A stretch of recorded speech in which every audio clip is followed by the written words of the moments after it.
Bonjour à tous, au sommaire, les recettes des radars automatiques en 2016, la vente d'Opel Vauxhall la PS a finalisé, gros succès pour la Toyota Yaris GR-MN, pour finir direction le Nürburgring avec un record pour une Dodge Viper ACRE.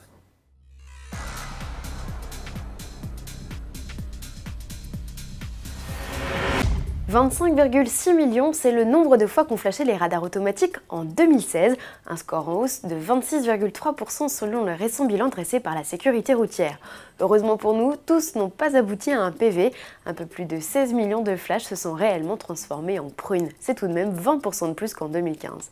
Les autorités expliquent ce boom du nombre d'amendes par la multiplication des radars autonomes, des radars double sens et des voitures radars.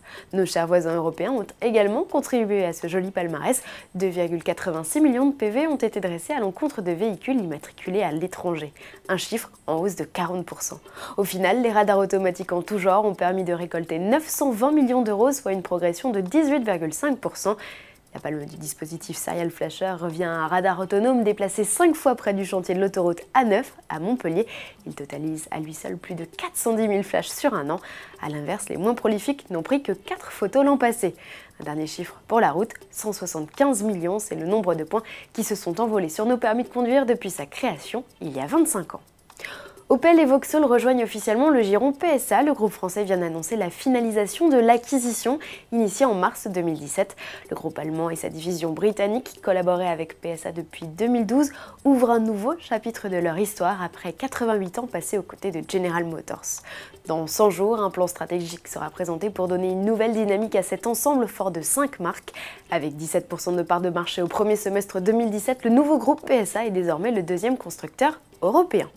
Gros succès pour la Toyota GR-MN. En moins de 72 heures, les 400 exemplaires de la citadine sportive ont tous été réservés.